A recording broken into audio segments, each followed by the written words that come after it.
Hello दोस्तों, नमस्कार, जय माता दी।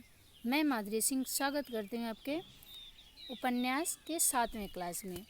देखते हैं पहला क्वेश्चन। गंगोली गांव में किस उपन्यास की कथा भूमि है? आधा गांव, राग दरबारी, रंगभूमि, काला पहाड़ या अलग अलग बैतरणी। तो गंगोली गांव में किस उपन्यास की कथा भूमि है? ये आधा गांव है। आधा गांव में गंगोली गांव में आधा गांव उपन्यास की कथा भूमि है। आधा गांव राही मासूम रजा का उपन्यास है। यह गाजीपुर जिले के गंगोली गांव के सैयद मुसलमान की कथा है। राही मासूम के प्रमुख उपन्यास हैं आधा गांव, टोपी शुक्ला, हिम्मत जौनपुरी, ओस की बूंद, दिल एक सादा कागज, सीन 75, कटरा बियारजू, राग दरबारी। उपन्यास श्रीलाल शुक्ल के हैं। रंगभूमि मुंशी प्रेमचंद्र का है। अलग अलग बैतरणी ये शिव प्रसाद सिंह का है। और काला पहाड़ किसका है? मोरेवाल का।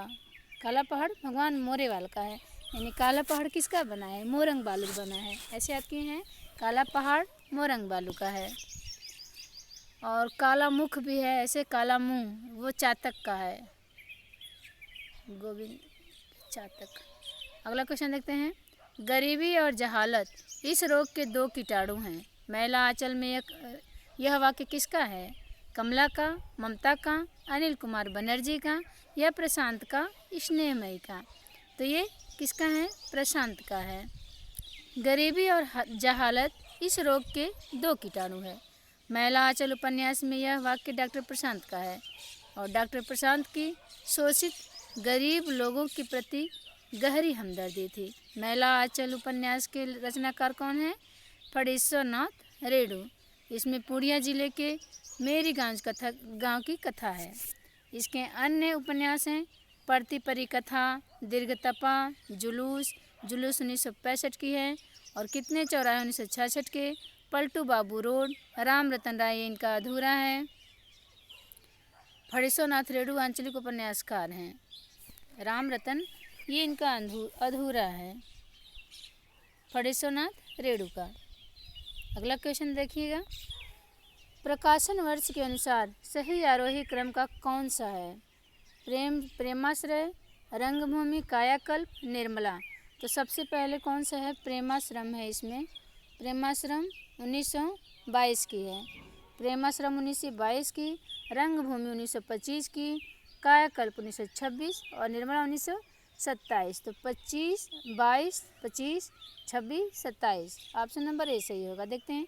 हाँ, प्रकाशन वर्ष के अनुसार सही क्रम बताना है आरोही क्रम में। प्रेमाश्रम 1922 का, रंगभूमि 1925 का, कायाकल्प 1926 का और निर्मला 1927 का। अगला क्वेश्चन है। लज्जाराम शर्मा का उपन्यास कौन सा है? आदर्श हिंदू, सरकारी नारा, गुप्त गोदना, राधा कांत। तो ये आदर्श हिंदू है लज्जाराम की। लज्जाराम शर्मा का उपन्यास है आदर्श हिंदू 1914 की है। और देखिएगा इनका कौन कौन है। धूर्त रसिक लाल 1889 की है। धूर्त रसिक लाल। स्वतंत्र रमा और परतंत्र लक्ष्मी ये 1899 की है। आदर्श दंपति 1904 की है। बिगड़े का सुधार 1907 का है। जबकि गुप्त गोदना 1913 की देवकी नंदन खत्री के है। और राधाकांत 1918 का किसका है? ब्रजनंदन सहाय का उपन्यास है। तो इसे हम याद करें कि आदर्श हिंदू और आदर्श दंपति को क्या करते हैं? बिगड़े का सुधार करते हैं, इनको लज्जा नहीं आती है। स्वतंत्र रमा और परतंत्र लक्ष्मी को बिगड़े का सुधार करते हैं, इनको लज्जा नहीं आती है। ये बहुत धूर्त रसिक लाल हैं। तो हो जाएगा लज्जाराम शर्मा। अगला क्वेश्चन देखते हैं। कंकाल उपन्यास कब प्रकाशित हुआ? 1926 में, 1927 में, 1928 में या 1929 में? तो कंकाल उपन्यास किसका है? ये जयशंकर प्रसाद का है। 1929 में है कंकाल उपन्यास। देखते हैं। कंकाल उपन्यास जो है 1929 की है। और कंकाल उपन्यास के लेखक कौन है? जयशंकर प्रसाद। इस उपन्यास में तत्कालीन समाज का यथार्थ नग्न चित्रण हुआ है। प्रसाद जी के द्वारा रचित अन्य उपन्यास हैं तितली 1934, इरावती 1936 और ये अपूर्ण ऐतिहासिक रचना इरावती। कंकाल, तितली, इरावती, 3 इनके मिलते हैं उपन्यास। और जो कि इसमें इरावती है ये अपूर्ण ऐतिहासिक रचना है। अगला क्वेश्चन देखते हैं। आर्थर कानन डायल से प्रभावित उपन्यासकार हैं। देवकीनंदन खत्री हैं, किशोरीलाल गोस्वामी हैं, प्रेमचंद्र या गोपाल राम गहमरी। तो ये गोपाल राम गहमरी हैं। आर्थर कानन डायल से प्रभावित उपन्यासकार गोपाल राम गहमरी हैं। गोपाल राम गहमरी जासूसी उपन्यासकार हैं। इनकी प्रमुख कृतियां हैं अद्भुत लाश, गुप्तचर, सरकती लाश, खूनी कौन, जासूस की भूल आदि। अगला क्वेश्चन है। सेवा सदन कब प्रकाशित हुआ? 1907 में, 1918 में, 1920 में, 1934 में। तो ये 1918 में। सेवा सदन देखते हैं व्याख्या। सेवा सदन 1918 में प्रकाशित हुआ और सेवा सदन मुंशी प्रेमचंद द्वारा रचित उपन्यास है। और उपन्यास इनकी है प्रेम आश्रम 1907 में। प्रेमा अलग है, प्रेमाश्रय अलग है। तो प्रेमा 1907 की हैं और वरदान 1921 की हैं। प्रेमाश्रम 1922 की हैं। रंगभूमि 1925 की, कायाकल्प 1926 की, निर्मला 1927 की, गबन 1931 की, कर्मभूमि 1933 की और गोदान जो है 1936 की हैं। मंगलसूत्र इनका अधूरा उपन्यास है, ये 1948 में इनके पुत्र ने पूरा किया है। देखते हैं अगला क्वेश्चन। फ्रायड के मनोविज्ञान से प्रभावित उपन्यासकार हैं। यशपाल, उपेंद्र नाथ तस्क, अज्ञेय, नागार्जुन। तो ये अज्ञेय हैं। फ्रायड के मनोविज्ञान से प्रभावित उपन्यासकार अज्ञेय हैं। अज्ञेय द्वारा रचित उपन्यास है शेखर एक जीवनी, ये 1940 और 44 में है। नदी के द्वीप 1951 में है। अपने अपने अजनबी 1961 में है। अगला क्वेश्चन देखते हैं। देवकीनंदन खत्री का उपन्यास अनूठी बेगम कब प्रकाशित हुआ? 1905 में, 1906 में, 1902 में, 1908 में। तो ये 1905 में प्रकाशित हुआ। देवकीनंदन खत्री का उपन्यास अनूठी बेगम सन 1905 ईस्वी में प्रकाशित हुआ। इनके अन्य उपन्यास हैं चंद्रकांता 1988, चंद्रकांता संतत 24 भाग 1996 ईस्वी में और एक नरेंद्र मोहिनी भी है 1993 ईस्वी में। नरेंद्र मोहिनी वीरेंद्र वीर 1895 का है।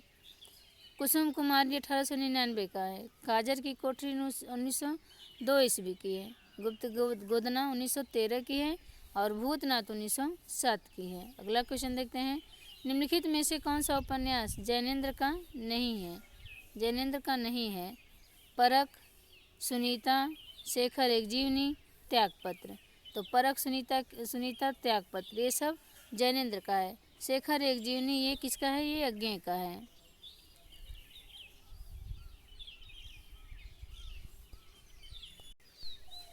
अगला देखते हैं व्याख्या। शेखर एक जीवनी उपन्यास जैनेन्द्र का नहीं है।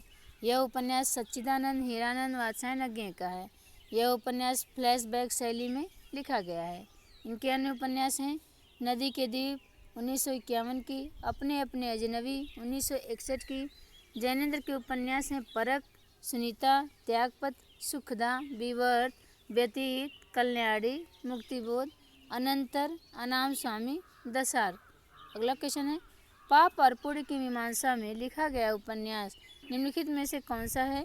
चित्रलेखा है, धर्मपाल, विराटा की पद्मिनी, गढ़ कुंभार। तो पाप और पुण्य जो है ये चित्रलेखा में है। पाप और पुण्य की मीमांसा में लिखा गया उपन्यास चित्रलेखा है। यह भगवती चरण वर्मा द्वारा रचित उपन्यास है। इनके अन्य उपन्यास कौन कौन है? 3 वर्ष, टेढ़े मेढ़े रास्ते, आखिरी दांव, भूले बिसरे चित्र, अपने खिलौने, सामर्थ्य और सीमा, रेखा, थके पाँव, वह फिर नहीं आई, सीधी सच्ची बातें, युवराज चुंडा, सभी नचावत राम, गोसाई आदि है। अगला क्वेश्चन देखते हैं। परीक्षा गुरु किसने लिखा है? तो परीक्षा गुरु किसने लिखा है? तो परीक्षा कहाँ होगी? लाला के निवास स्थान पे होगी। परीक्षा गुरु लाला श्रीनिवास दास द्वारा लिखा उपन्यास है। परीक्षा गुरु 1882 ईस्वी अंग्रेजी के ढंग का हिंदी का पहला मौलिक उपन्यास माना जाता है। अगला क्वेश्चन है। मैला आचरण मूलतः कैसा उपन्यास है? मनोविश्लेषणात्मक, राजनीतिक, आंचलिक या ऐतिहासिक? तो यह आंचलिक है। फणीश्वरनाथ रेणुकृत मैला आंचल मूलतः आंचलिक उपन्यास है। इसे हिंदी का प्रथम आंचलिक उपन्यास स्वीकार किया जाता है। फणीश्वरनाथ रेणु के अन्य उपन्यास कौन कौन से हैं? मैला आंचल, ये 1954 की है। पढ़ती परिकथा, दीर्घतपा, जुलूस, कितने चौराहे, पलटू बाबू रोड, राम रतन राय। अगला क्वेश्चन देखते हैं। निम्नलिखित में से कौन सा प्रेमचंद्र का उपन्यास नहीं है? गोदान, रंगभूमि, गबन, बाणभट्ट। तो बाणभट्ट की आत्मकथा जो है, बाणभट्ट जो है प्रेमचंद्र की नहीं है। बाणभट्ट की आत्मकथा किसकी है? ये हजारी प्रसाद की है। हजारी प्रसाद द्विवेदी के अनुपन्यास कौन है? चारुचंद्र लेख, पुनर्वा, अनाम दास का पोथा आदि प्रेमचंद्र के उपन्यास हैं। अगला क्वेश्चन देख लेते हैं। निम्नलिखित में से कौन सा सुमेलित नहीं है? कृष्णा सोबती, सूरजमुखी अंधेरे के।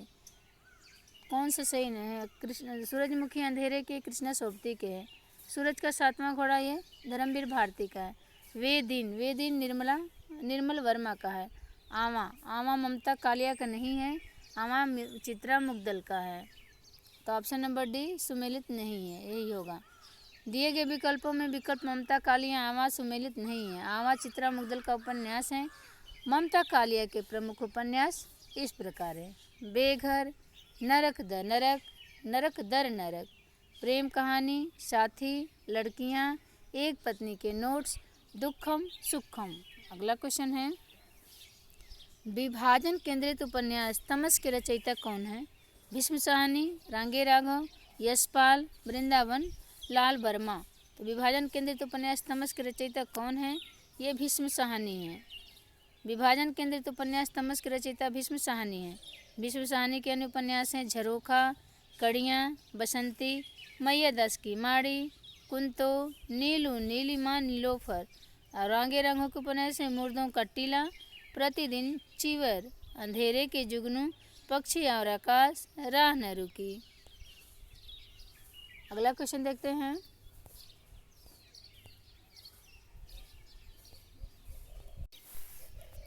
देखना है, असंगत का चयन करना है। तितली वृंदावन की नहीं है। तितली तो जयशंकर प्रसाद का है ना, पहले ये संगत है, ये जयशंकर प्रसाद का तितली। रंगभूमि 1925 की, ये प्रेमचंद्र का है। बूंद और समुद्र ये अमृतलाल नागर का है। टेढ़े मेढ़े रास्ते भगवती चरण वर्मा का है।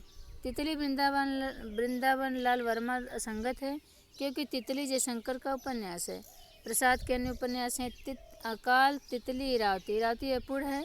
और अन्य विकल्प जो है रंगभूमि, प्रेमचंद, ये सब इनके नहीं हैं। जालपा किस उपन्यास की नायिका है? जालपा गोदान की, रंगभूमि की, कर्मभूमि या गबन की? तो जालपा गबन की है। जालपा गबन उपन्यास की नायिका है। इस उपन्यास के अन्य पात्र हैं रामनाथ, देवी दीन, गबन के हैं रामनाथ, देवी दीन, दयानाथ, जोहरा आदि पात्र हैं। गोदान उपन्यास के पात्र हरिया, धनिया, झुनिया, प्रोफेसर मेहता, गोबर, मालती राय साहब आदि हैं। रंगभूमि उपन्यास के पात्र कौन है? विनय, सूरदास, सोफिया, ताहिर अली, डॉक्टर गांगुली, इंदू राजा महेंद्र कुमार सिंह, भैरव महत्वपूर्ण पात्र हैं। कर्मभूमि उपन्यास के पात्र हैं अमरकांत, समरकांत, सुखदा, सकीना, रेणुका देवी आदि प्रमुख पात्र हैं। प्रेमचंद्र ने कुल कितने उपन्यास लिखे हैं? प्रेमचंद्र ने कुल कितने उपन्यास लिखे हैं? तो इन्होंने 1 दर्जन उपन्यास लिखे हैं, यानी कि 12 उपन्यास। कथा सम्राट मुंशी प्रेमचंद्र ने कुल 12 उपन्यास लिखे हैं। सेवा सदन देखते हैं, देवस्थान, रहस्य, प्रेमा, सेवा सदन, वरदान, प्रेमाश्रम, रंगभूमि, कायाकल्प, निर्मला, गबन, कर्मभूमि, गोदान, मंगलसूत्र अधूरा है। अगला क्वेश्चन देखते हैं। हिंदी में नारी मनोविश्लेषणात्मक चित्रण करने वाले कथाकार कौन है? यशपाल, जैनेन्द्र, पांडे बेचन, शर्मा उग्र, विष्णु प्रभाकर। तो ये जैनेन्द्र हैं। व्याख्या देखते हैं। हिंदी में नारी मनोविश्लेषणात्मक चित्रण करने वाले कथाकार जैनेन्द्र हैं। इनके उपन्यासों का मूल विषय काम, पीड़ा एवं अहम का समर्पण है। इनके नारी मनोविश्लेषणात्मक परक उपन्यास हैं सुनीता, त्यागपत्र, विवर्त, दशार्क आदि। अगला क्वेश्चन बताइएगा। मुख्यतः दलित वर्ग का चित्रण प्रेमचंद्र के किस उपन्यास में किया गया है? वरदान, निर्मला, गबन, कर्मभूमि। तो ये कर्मभूमि में है। मुख्यतः दलित वर्ग का चित्रण प्रेमचंद्र के कर्मभूमि उपन्यास में किया गया है। इसके प्रमुख पात्र हैं लाला समरकांत, लाला अमरकांत, सुखदा सकीना। वरदान उपन्यास में राष्ट्रीय आंदोलन के परिदृश्य व लोक कल्याण, देशभक्ति की भावना का चित्रण है। निर्मला में अनमेल विवाह और गबन उपन्यास में आभूषण की लालसा और उससे उत्पन्न संकट का चित्रण है। अगला क्वेश्चन देखते हैं। हिंदी के ऐतिहासिक उपन्यासकार कौन हैं? वृंदालाल वर्मा हैं, अमृतलाल नागर हैं, यशपाल हैं, विष्णु प्रभाकर हैं। तो वृंदावन लाल वर्मा ये उपन्यासकार हैं, ऐतिहासिक उपन्यासकार हैं वृंदालाल वर्मा। देखते हैं व्याख्या। वृंदावन लाल वर्मा ऐतिहासिक उपन्यास की श्रेणी में आते हैं। वृंदावन लाल वर्मा को हिंदी में सर वाल्टर स्कॉट की उपाधि दी जाती है। अमृतलाल नागर के मानस का हंस, खंजन नयन, अमृत और विष ये प्रमुख उपन्यास हैं। विष्णु प्रभाकर मानवतावादी उपन्यासकार हैं। यशपाल जो है प्रगतिवादी या मार्क्सवादी उपन्यासकार हैं। अगला क्वेश्चन है। रंगभूमि उपन्यास किस दर्शन से प्रभावित है? मार्क्सवादी, राष्ट्रवादी, समाजवादी या गांधीवादी? तो रंगभूमि उपन्यास किस दर्शन से प्रभावित है? तो गांधीवादी। देखते हैं व्याख्या। रंगभूमि उपन्यास गांधीवादी दर्शन से प्रभावित है। प्रेमचंद्र के इस उपन्यास की रचना सन 1925 ईस्वी में हुई और इसमें कृषक संघर्ष, गांधीवादी आंदोलन, समाज सुधार का प्रयास है। इसके प्रमुख पात्र हैं सूरदास, सोफिया, विनय, कुंवर भरत सिंह, रानी जाह्नवी, जगधर, बजरंगी आदि। अगला क्वेश्चन है। निम्नलिखित उपन्यासों को उनके रचनाकारों के साथ सुमेलित करना है। अंधेरे बंद कमरे, जिंदगी नामा, बलचनामा, सूरज का सातवां घोड़ा। तो किससे हैं अंधेरे बंद कमरे? ये मोहन राकेश। ऐसे हमने अंधेरे बंद कमरे में मोहन राकेश हैं। और जिंदगी नामा किसका है? जिंदगी नामा तो कृष्णा शोभती का है। बलचनमा ये नागा अर्जुन का है। बलचनमा ये नागा अर्जुन का है। सातवां घोड़ा किसका है? सूरज का सातवां घोड़ा धर्मवीर भारती का है। तो एक का दो, दो का एक, ऐसे होगा। एक का दो कहाँ गया? एक का दो, एक का दो, दो का एक। Option number C. दिए गए उपन्यासों उनके उपन्यासकार को सम्मिलित करना है। बंद अंधेरे कमरे में मोहन राकेश हैं। जिंदगी नामा कृष्ण शोभ के नाम कर दिया। जिंदगी नाम किसके कर दिया? कृष्णा के, तो कृष्णा शोभती। बलचनमा ये नागार्जुन।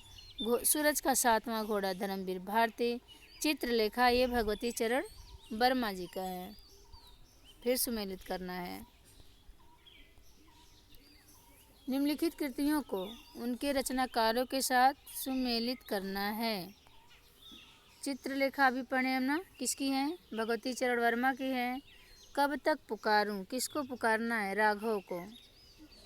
प्रतिपरी कथा, ये कथा किसका है? रेणु का है प्रतिपरी कथा। मानस का हंस, मानस का हंस किस क्या है? अमृत पी रहा है। ऐसे याद करेंगे मानस का हंस। हजारी प्रसाद द्विवेदी बच जा रहे हैं। देखते हैं ऑप्शन नंबर डी हो जाएगा। कृतियों के संगत कृतिकार निम्नलिखित हैं।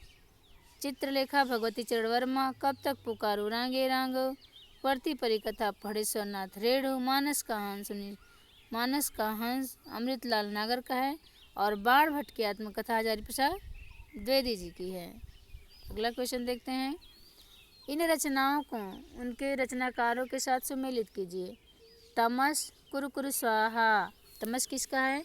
तो तमस ये भीष्म साहनी का है ना। तमस। कुरकुर स्वाहा ये मनोहर जोशी का है। कुरकुर स्वाहा जोश जोश में मनोहर श्याम को कुरकुर स्वाहा कर रहे हैं। राग दरबारी ये श्रीलाल शुक्ल को है का है। राग दरबारी इसमें साहित्य अकादमी पुरस्कार भी मिला है। आधा गांव किसका है? राही मासूम रजा का है। तो ऑप्शन नंबर बी। देखते हैं। तमस भीष्म साहनी का, कुरकुर स्वाहा मनोहर श्याम जोशी का, राग दरबारी श्रीलाल शुक्ल का, आधा गांव राही मासूम रजा का, बंद अंधेरे बंद कमरे ये मोहन राकेश का है।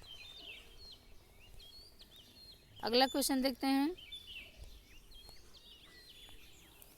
गोदान उपन्यास को गद्य में प्रस्तुत महाकाव्य कहा जाता है क्योंकि भारतीय जनजीवन को यथार्थ चित्रण है, सामान्य आदमी की अच्छाइयों का विवेचन है, भारतीय संस्कारों का सूक्ष्म अभिनिवेश है, इनमें से सभी। तो ऑप्शन नंबर डी, इनमें से सभी।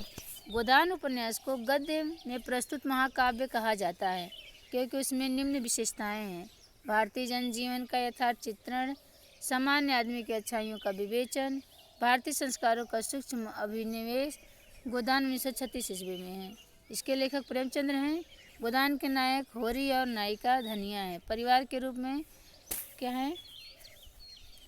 परिवार के रूप में भारत का एक विशेष संस्कृति सजीव और साकार पाते हैं। अगला क्वेश्चन है, यशपाल के झूठा सच उपन्यास की लोकप्रियता का क्या कारण है? उसमें झूठ को सच के रूप में दिखाया गया है, उसमें भारत विभाजन की वेदना का यथार्थ प्रस्तुत है, उसमें मनुष्यता को हारते हुए दिखाया गया है, उसमें रचनाकार कुछ भी और अपनी ओर से नहीं करता। तो उसमें जो है किस लिए ये लोकप्रिय बना? उसमें भारत विभाजन की वेदना का यथार्थ प्रस्तुत किया गया है। व्याख्या देख लेते हैं। यशपाल के झूठा सच उपन्यास की लोकप्रियता का कारण इसमें भारत विभाजन की वेदना का यथार्थ प्रस्तुत है। झूठा सच के लेखक यशपाल हैं। झूठा सच उपन्यास 2 भागों में विभाजित है। वतन और देश 1958 की है। देश का भविष्य 1960 ईस्वी का है, दूसरा भाग है। यशपाल के उपन्यास दादा कामरेड, देशद्रोही, दिव्या, पार्टी कामरेड, मनुष्य के रूप में अमिता, 12 घंटे, अप्सरा का श्राप, क्यों फंसे मेरी तेरी, उसकी बात। प्रकाशित हुई, क्या प्रकाशित हुई? क्वेश्चन कट गया है। इसमें क्वेश्चन है कि बाणभट्ट की आत्मकथा सर्वप्रथम किस पत्रिका में प्रकाशित हुई? क्वेश्चन यही है। विशाल भारत में, हंस में, रूपाब में, हिंदी में? तो विशाल भारत में प्रकाशित हुई। व्याख्या में देखिएगा। बाणभट्ट की आत्मकथा सर्वप्रथम विशाल भारत पत्रिका में प्रकाशित हुई। बाणभट्ट की आत्मकथा आचार्य हजारी प्रसाद द्विवेदी द्वारा रचित एक ऐतिहासिक हिंदी उपन्यास है। इसमें 3 प्रमुख पात्र हैं: बाणभट्ट, भट्टनी, निपुणिका। बाणभट्ट की आत्मकथा का प्रकाशन 1946 ईस्वी में हुआ था। इसकी विषय वस्तु प्रेम का उदात्तीकरण एवं हर्षकालीन सामाजिक, राजनीतिक एवं सांस्कृतिक स्थिति का चित्रण है। अगला क्वेश्चन है, स्त्री की सफलता पुरुष को बांधने में है किंतु सार्थकता पुरुष की मुक्ति में है। बाणभट्ट की आत्मकथा, यह कथन किसका है? भट्टनी का, निपुणिका का, महामाया भैरवी का या सुचिता का? तो ये महामाया भैरवी का कथन है। स्त्री की सफलता पुरुष को बांधने में है किंतु सार्थकता पुरुष की मुक्ति में है। बाणभट्ट की आत्मकथा में यह कथन महामाया भैरवी का है। बाणभट्ट की आत्मकथा के लेखक कौन है? आचार्य हजारी प्रसाद द्विवेदी। अगला क्वेश्चन देते हैं। बाणभट्ट की आत्मकथा है, क्या है? बाणभट्ट की आत्मकथा है एक प्रेम संघर्ष कथा, मनोविज्ञान कथा, जीवन मूल्यों पर आधारित उदात्त प्रेम कथा। तो यही है। देखते हैं। बाणभट्ट की आत्मकथा एक जीवन मूल्य पर आधारित उदात्त प्रेम कथा है और यह हजारी प्रसाद द्विवेदी का है। अगला क्वेश्चन है, गोदान का गोबर किस वर्ग का प्रतिनिधित्व करता है? सामंत शाही को चुपचाप सहन करने वाले वर्ग का, रूढ़ि विरोधी नई पीढ़ी के किसान युवक का, रूढ़िवादी परंपरा को मानने वाले वर्ग का, समाज सेवा करने वाले वर्ग का। तो गोदान में गोबर जो है रूढ़ि विरोधी नई पीढ़ी के किसान युवक का प्रतिनिधित्व करता है। गोदान व्याख्या, गोदान का गोबर रूढ़ि विरोधी नई पीढ़ी के किसान युवक वर्ग का प्रतिनिधित्व करता है। प्रेमचंद्र का उपन्यास है देवस्थान रहस्य, प्रेमा, सेवा सदन, वरदान, प्रेमाश्रम, रंगभूमि, कायाकल्प, निर्मला, गबन, कर्मभूमि, मंगलसूत्र। प्रेमचंद्र ने 1929 ईस्वी में प्रेमा उपन्यास को संशोधित करके प्रतिज्ञा शीर्षक से प्रकाशित करवाया। तो क्वेश्चन बन सकता है कि प्रेमचंद्र ने किस उपन्यास को संशोधित करके प्रतिज्ञा शीर्षक से प्रकाशित कराया? तो वो प्रेमा है। प्रेम में प्रतिज्ञा ली जाती है, ऐसे याद करेंगे। अगला क्वेश्चन देखते हैं। गोदान का कौन सा पात्र प्रेमचंद्र के प्रगतिशील विचारों का वाहक माना जाता है? होरी, मिस्टर खन्ना, प्रोफेसर मेहता या ओमकारनाथ? तो प्रोफेसर मेहता है। गोदान उपन्यास का प्रोफेसर मेहता पात्र प्रेमचंद्र के प्रगतिशील विचारों का वाहक माना जाता है। गोदान 1936 ईस्वी की लेखक प्रेमचंद्र हैं। गोदान के पात्र हैं होरी धनिया गोबर झुनिया, भोला राय साहब, मेहता मालती खन्ना, दाता दिन गोविंदे। अगला क्वेश्चन है, हिंदी साहित्य का सबसे नया और शक्तिशाली रूप किस साहित्यिक विधा में प्रकट होता है? उपन्यास, कहानी, निबंध, नाटक। तो ये उपन्यास में हिंदी साहित्य का सबसे नया और शक्तिशाली रूप साहित्य की उपन्यास विधा में प्रकट होता है। अगला क्वेश्चन है, गोदान के किस पात्र ने ऐसा कहा, विवाह को मैं सामाजिक समझौता समझता हूँ और उसे तोड़ने का अधिकार न पुरुष को है न स्त्री को। समझौता करने से पहले आप स्वाधीन हैं, समझौता हो जाने के बाद आपके हाथ कट जाते हैं। प्रोफेसर मेहता, ओमकारनाथ, अमरपाल सिंह और मिर्जा खुर्शीद। तो प्रोफेसर मेहता हैं। इनकी व्याख्या देखते हैं। मुंशी प्रेमचंद द्वारा लिखित उपन्यास गोदान, जो कि कृषक जीवन का महाकाव्यात्मक उपन्यास माना जाता है। अगला क्वेश्चन देखते हैं, लाल चीन, ये उपन्यास के लेखक का नाम बताइएगा। ब्रजनंदन सहाय, लाला सीताराम, लाला श्रीनिवास दास या श्रीपद। तो लाल चीन ये कौन है? ब्रज के नंदन है। लाल चीन माखन के बड़े लालची हैं ब्रज के नंदन। तो लाल चीन जो है उपन्यास के लेखक ब्रजनंदन सहाय हैं। ये सौंदर्य पाशक, राधा कांत एवं राजेंद्र मालती इनकी अन्य औपन्यासिक कृतियाँ हैं। इनका सर्वश्रेष्ठ उपन्यास कौन सा है? सौंदर्य पाशक। बामन दास किस उपन्यास का प्रमुख पात्र है? मैला जुलूस, मैलाचल, दीर्घतपा, प्रतिपरी कथा। तो ये मैलाचल। बामन दास फणीश्वरनाथ रेणु द्वारा लिखित हिंदी के प्रथम आंचलिक उपन्यास मैलाचल का पात्र है। बामन दास जो है गांधीवादी विचारधारा की व्यक्ति है। जुलूस, दीर्घतपा, प्रतिपरी कथा सभी फणीश्वरनाथ रेणु के उपन्यास हैं। अगला क्वेश्चन है, यह कथन किसका है?